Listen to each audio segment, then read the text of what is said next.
Once upon a time, on a late evening in December, a man was mourning his lost love when suddenly a surprise comes visiting him at his window, thus giving the audience a unique interpretation from the narrator's perspective.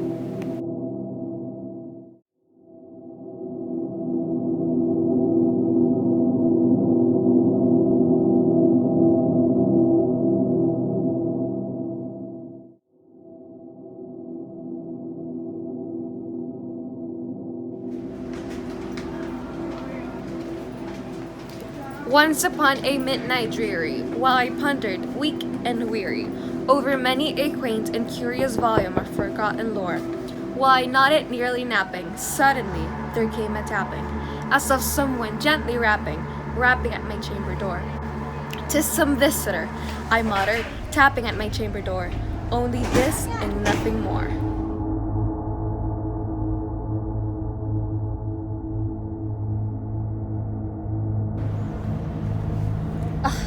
I distinctly remember it was in the bleak December, and each separate dying ember wrought its ghost upon the floor. Eagerly I wished for morrow, vainly I had sought to borrow. For my books surcease of sorrow, sorrow for the lost Lenore. For the rare and radiant maiden whom angels name Lenore, nameless here forevermore. And the silken, sad, uncertain rustling of each purple curtain thrilled me, filled me with fantastic terrors never felt before. So that now, to seal the beating of my heart, I stood repeating, "'Tis some visitor entreating entrance at my chamber door. Some late visitor entreating entrance at my chamber door. This it is, and nothing more."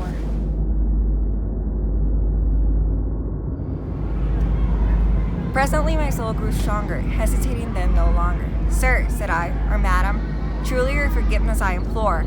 But the fact is I was napping, and so gently you came rapping, and so faintly you came tapping at my chamber door, that I scarce was sure I heard you. Here I opened wide the door.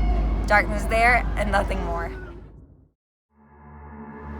Deep into the darkness peering, long I stood there, wandering, fearing, doubting, dreaming dreams no mortal ever dared to dream before.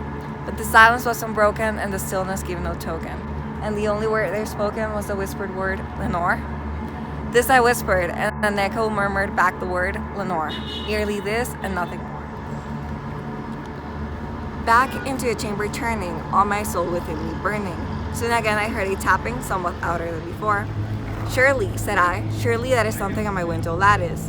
Let me see, then, what there is, and this mystery explore. Let my heart be still a moment, and this mystery explored. 'Tis the wind, and nothing more." Open here, I flung the shutter, when with many flirt and flutter. There stood the stately raven of the saintly days of yore.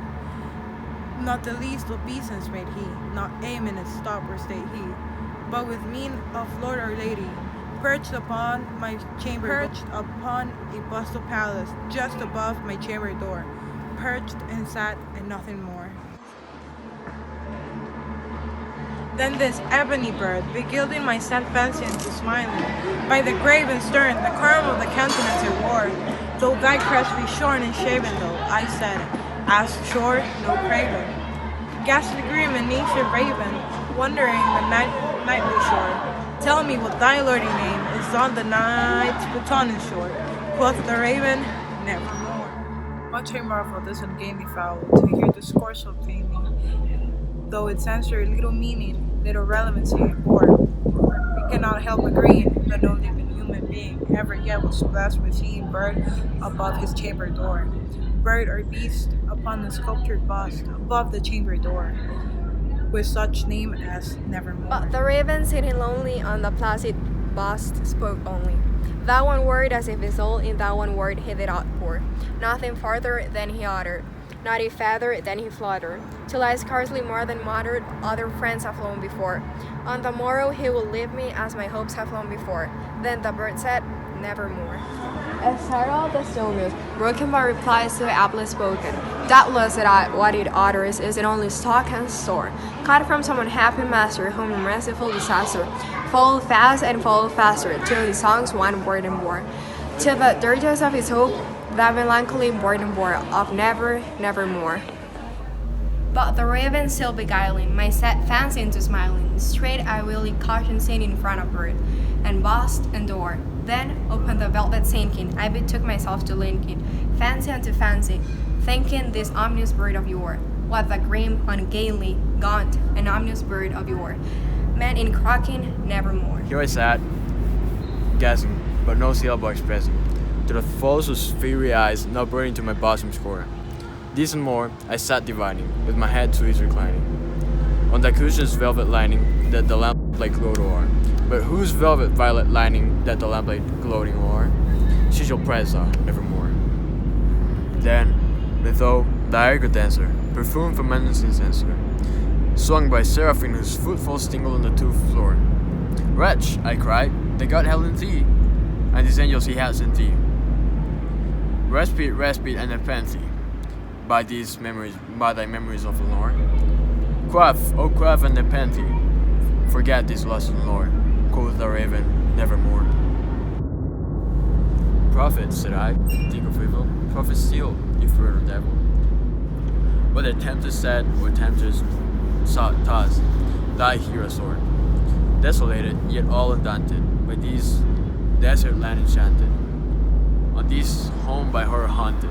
Tell me truly, I implore, is there balm on Gilead? Tell me, I implore. Quoth the raven, nevermore.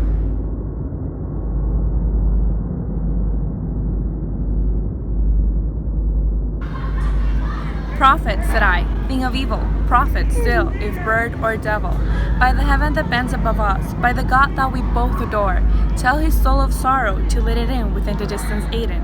It should clasp a Satan maiden whose angels name no nor, clasp the rare raiden whose angels name no nor, quoth the raven, nevermore.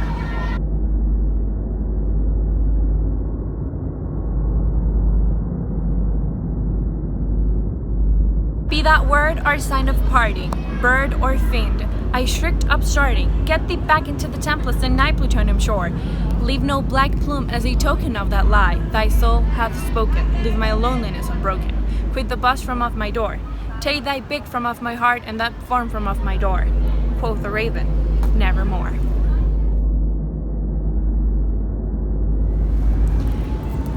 And the raven never flitting, still is sitting, on the pallid bust of Pallas just above my chamber door. And the lamplight o'er him stranding throws his shadow on the floor.